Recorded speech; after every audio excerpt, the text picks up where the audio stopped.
So hello everyone. आज मैं आपको बताऊंगा पीएच क्या होता है।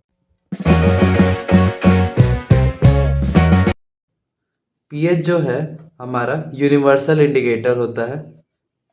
Universal indicator means universal indicator क्या होता है? जैसे कि आपका कोई भी सब्सटेंस है, वो एसिड होगा या तो बेस होगा। ठीक है। तो इसको अगर तुम्हें पता लगाना है कि वो एसिड है या बेस है, तो उसमें काम आता है आपका यूनिवर्सल इंडिकेटर, जो होता है हमारा पीएच। तो पीएच को डिफाइन करें हम लोग, तो it is a mixture of several indicators.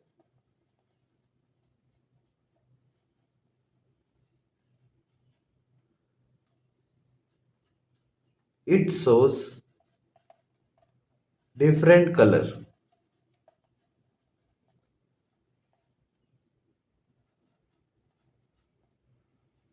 at different concentration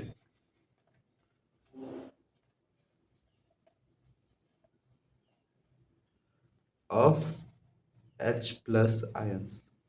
अब इसका मतलब समझ लेते हैं कि जो अलग अलग कलर शो करता है एट डिफरेंट कंसंट्रेशन, अगर उसका कंसंट्रेशन में कोई चेंज होगा तो उसके लिए वो अलग शो करेगा। अगर वो ज़्यादा होगा, कम होगा, अगर वो ज़्यादा एसिडिक होगा या फिर ज़्यादा बेसिक होगा, तो उसके हिसाब से भी उसका कलर चेंज होता है।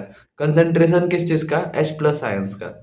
एच प्लस आयंस डिसाइड करता है कि वो एसिड है या बेस है। अगर एच प्लस आयंस बहुत ज़्यादा होते जाएंगे तो वो एसिड की तरफ चला जाता है, और जब एच प्लस आयन बहुत कम होते जाते हैं तो वो बेसिक की तरफ चला जाता है।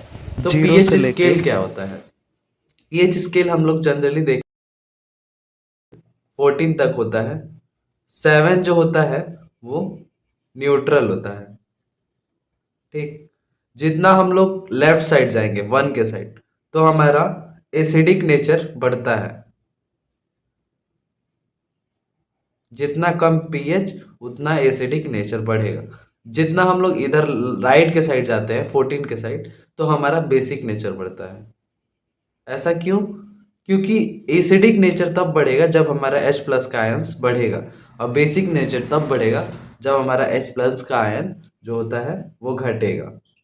तो पीएच में अलग अलग कलर दिए होते हैं, उसके बेसिस पे हम लोग आइडेंटिफाई करते हैं और मैच करते हैं। जो कलर उसमें मैच कर जाता है वही उसका पीएच वैल्यू होता है।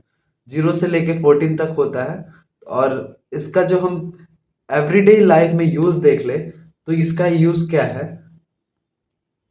इसका पहला यूज है हमारा, our body works between 7 to 7.8। हमारे बॉडी का पीएच जो है 7 से लेके 7.8 के बीच में रहता है। और जो पीएच होता है रेन का, वो होता है नॉर्मली हमारा न्यूट्रल।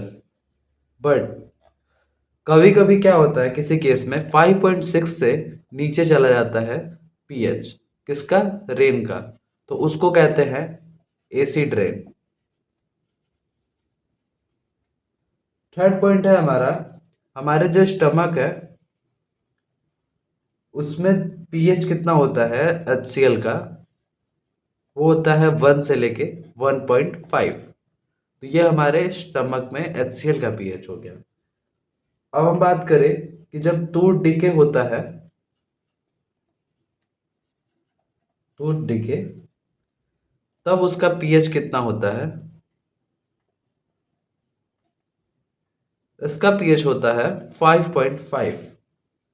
और जब प्लांट का ग्रोथ होता है तो उसके लिए भी एक स्पेसिफिक पीएच चाहिए होता है।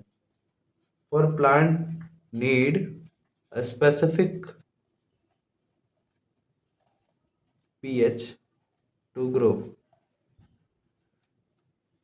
और पीएच जो होता है वो एक तरह से सेल्फ डिफेंस का भी काम करता है फॉर एनिमल। लाइक आपने देखा होगा मधुमक्खी जो होती है, वो भी जब अब खुद को बचाना रहता है तो वो डंक मारती है। और डंक मार के क्या रिलीज करती है? Methanoic acid. ये जो है उन लोग का डिफेंस सिस्टम है, मेथेनोइक एसिड। तो ये 6 पॉइंट हो गए जो आपके एग्जाम में बहुत मार्क्स दिला सकते हैं। एक एक करके पढ़ लीजिएगा। बॉडी वर्क्स बिटवीन 7-7.8, और जो पीएच ऑफ रेन होता है अगर 5.6 से नीचे गया तो वो इसे सीड रेन कहते हैं। और स्टमक में जो HCl होता है उसका पीएच होता है 1 से लेके 1.5 तक। और दूध डीके में जो पीएच होता है स्टार्टिंग का 5.5 होता है। और प्लांट को भी एक स्पेसिफिक पीएच चाहिए होता है अपने ग्रोथ के लिए। और सेल्फ डिफेंस होता है एनिमल का, उसमें वो मेथेनोइक एसिड रिलीज करते हैं। तो ये था आपका universal indicator in everyday life.